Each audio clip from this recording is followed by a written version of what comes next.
Salve, salve galera! Sejam todos bem-vindos ao canal. Campeonato Carioca, semifinal, Vasco-Flamengo, Flamengo e Vasco. Jogo 2 no Maracanã, jogo 1, Estado do Engenhão, comando do Vasco, vitória do Flamengo 1 a 0, gol de Bruno Henrique.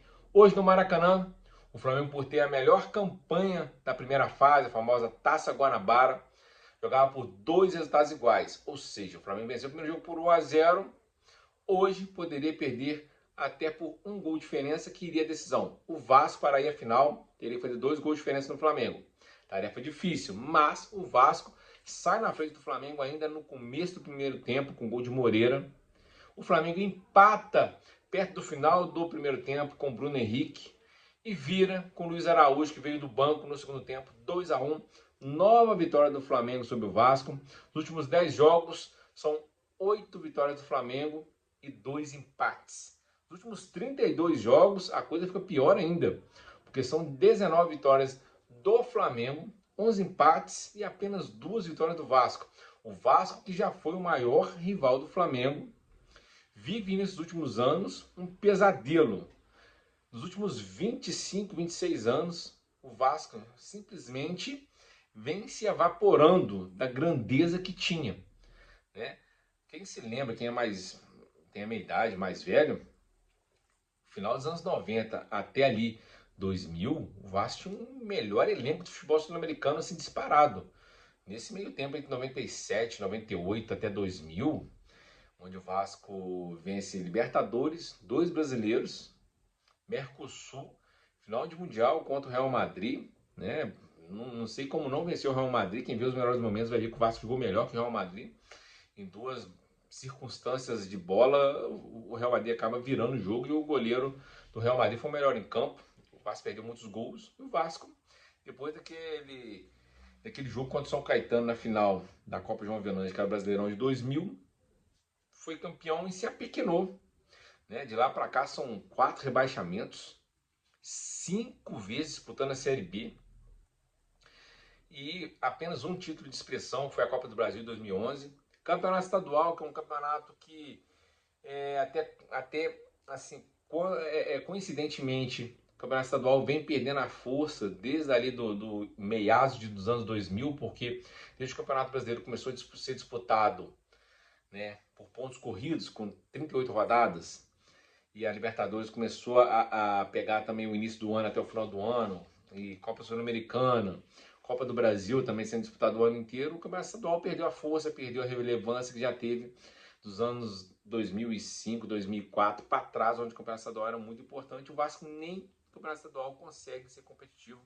Até venceu alguns, mas o Vasco vem sendo apenas um mero figurante nos campeonatos principais, que é Brasileirão, Copa do Brasil, Sul-Americano, Libertadores com disputa. A última aparição do Vasco importante foi em 2011, 2012. 2011, quando ganhou a Copa do Brasil contra o Curitiba, e em 2012, quando disputou ali pau a pau com o Corinthians na Libertadores e também no Brasileiro. E o Vasco, depois disso, só gestões desastrosas na sua presidência, né? O clube praticamente decretou falência, praticamente, não decretou, mas praticamente foi vendido para uma SAF, virou SAF, a SAF chamada 777, que acabou falindo. A 777 era dono de outros clubes ao redor do mundo. O outro mais importante era o Genoa, da Itália, que também foi rebaixado nesse tempo. E a empresa quebrou, né? O Vasco está em ação judicial contra esse grupo para poder voltar a ser dos sócios e tentar ser vendido para uma nova SAF. E o grupo está também lutando na justiça para ter seus direitos reafirmados. E o presidente do Vasco, que era o presidente apenas do clube social, que é o Pedrinho, ex-jogador do clube, ex-jogador até importante do clube, né? É o presidente, agora assumiu todas as funções, porque não é só social, até que a justiça resolve. E o Vasco não consegue ser competitivo, não tem um grande patrocinador, não consegue ter uma gestão assertiva. Teve gestões desastrosas com o Eurico Miranda, com outros presidentes, até com o ídolo do clube, o Roberto Dinamite, onde também foi rebaixado. A gestão do Roberto, que não tira em mérito nenhum que o Roberto foi como jogador, para mim o maior jogador da história do Vasco, né? Jogava bola demais. E o Vasco vem se apequenando, assim como aconteceu com o Bangu e a América, que foi grandes clubes até ali, final dos anos 80, A América ganhou o Campeonato Nacional em 82, Torneio dos Campeões brasileiros, né? O América foi campeão contra os maiores clubes de futebol brasileiro. O Bangu chegou à final do Brasileirão de 85 contra o Curitiba. Foi roubado contra o Curitiba, perdeu nos pênaltis, né? E de lá para cá esses clubes vêm se apequenando, não conseguem mais disputar como eles disputavam contra Vasco, Flamengo, Fluminense, Botafogo. A América Bangu se apequenou e o Vasco está acontecendo isso. O Vasco não consegue competir. E o jogo de hoje é exemplo do jogo sábado passado, falando já do jogo, esquecendo um pouco da história desastrosa do Vasco. A gente falou aqui no começo do vídeo. O jogo de hoje o Vasco começou bem, assim como foi no jogo passado. Os primeiros 20 minutos do jogo passado, apesar das entradas viris, né, do jogo mais brigado, o Vasco fez até um jogo aceitável hoje também. O Flamengo um pouco menos pilhado que semana passada, com a bola mais tranquila no pé. O Flamengo fez um jogo mais tranquilo, jogava por resultado, poderia perder até por um gol de diferença, sem muita pressa. Toma o gol, não se desespera, trabalha a bola, depois acaba chegando no empate, né, com o Bruno Henrique. E depois vira no segundo tempo, foi o Vasco no segundo tempo, não consegue sequer passar no meio campo, não consegue competir. Poucas vezes chegou ao gol do Rossi, né? O Vasco tem um time muito fraco, ao meu ver, sem clubismo nenhum. Acho o Vegete um jogador limitado. O Coutinho e o Paê são jogadores já com idade avançada e que tem muitos problemas de lesão, que não conseguem jogar. O Felipe Coutinho já não jogava nada há uns 5, 6 anos, gente. O Felipe Coutinho não conseguia jogar em lugar nenhum. Não vai ser no Vasco desorganizado que vai conseguir jogar. Jogadores limitados que o Vasco tem não consegue competir. Então, tipo assim, o Vasco vai na força, vai na vontade. A torcida do Vasco desacredita do time, porque não foi ao Engenhão no primeiro jogo e hoje no Maracanã também não foi. Dos 55 mil torcedores que estavam no Maracanã hoje, né, o repórter da TV Globo falou que apenas 5 mil foram comprados pelos torcedores do Vasco. Ou seja, tinha 5 mil torcedores do Vasco contra 50 torcedores do Flamengo, 50 mil torcedores do Flamengo. Ou seja, nem a torcida acredita mais no time. E o jogo foi um jogo, tipo assim, eu acho que teve algumas questões de arbitragem, né? Eu acho que o Bruno Henrique deveria ter sido expulso, ao meu ver, sem clubismo nenhum. O Bruno Henrique tinha um cartão amarelo por ter reclamado esse entrosamento contra o juiz. Até poderia ter sido expulso pelo juiz ali, porque ele reclamou muito forte. Bruno Arleu contemporizou e o Bruno Henrique sobe para disputar uma bola com o jogador do Vasco, vai com o cotovelo na cabeça, sem querer também é falta, ali era o segundo amarelo, expulsão.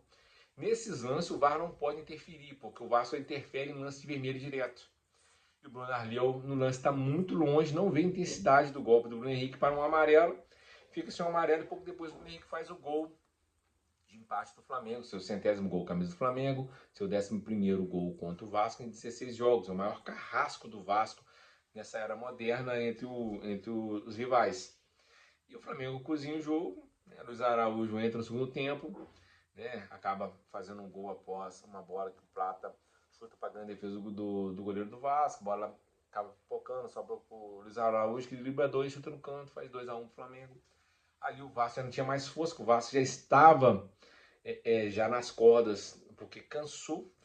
O Flamengo dessa vez não se desgastou tanto quanto no primeiro jogo, porque o Vasco dominou o início do jogo, fez 1-0, né, e depois o Flamengo conseguiu levar o jogo ao banho-maria, empatou e virou o jogo, poderia ter feito até mais, tivesse forçado um pouquinho mais, e o Vasco agora vai ter um tempo para se preparar para o Brasileirão e Copa do Brasil, e o Flamengo fará na quarta-feira a final, o primeiro jogo contra o Fluminense, segundo, provavelmente no domingo também contra o Fluminense, que o Fluminense venceu o Volta Redonda por 4-0 no primeiro jogo. Dificilmente o Volta Redonda vai conseguir uma remontada de 4 gols para poder se classificar. Se acontecer isso é para fechar o Fluminense, para chegar lá nas Laranjeiras e decretar falência. Tomar 4 gols do Volta Redonda, 4 gols de diferença, será uma vergonha assim, mensurável. O Flamengo segue, né, em busca do seu 39º título do Campeonato Estadual, né? O time está mexendo muito no time, revezando os jogadores, mexendo para dar minutagem para alguns, para poder descansar outros, e o time vai se entrosando. Hoje o time não forçou tanto, né? Teve algumas falhas defensivas, né? Como o gol do Vasco, alguns lances no segundo tempo que o Flamengo foi meio precioso, teve um preciosismo. O Flamengo peca também na finalização, poderia ter feito mais gols durante a partida de hoje, também na partida de semana passada, porque demora para chutar, Ao contrário que o Luiz Araújo, quando clareou, ele bate, alguns jogadores como o próprio Bruno Henrique, Rascaeta e Gerson e De La Cruz tem a chance de chutar, tenta o passe, tenta ajeitar o corpo e acaba perdendo a oportunidade de fazer gol. O Flamengo vence mais uma, segue firme para tentar conquistar mais um título do futebol do estado do Rio de Janeiro, se preparando, óbvio, para o que vem pela frente, que é o mais importante, é o Campeonato Brasileiro, Campeonato, a Copa do Brasil, Libertadores e o Mundial de Clubes no meio do ano. É isso aí, um abraço e com Deus, estamos juntos.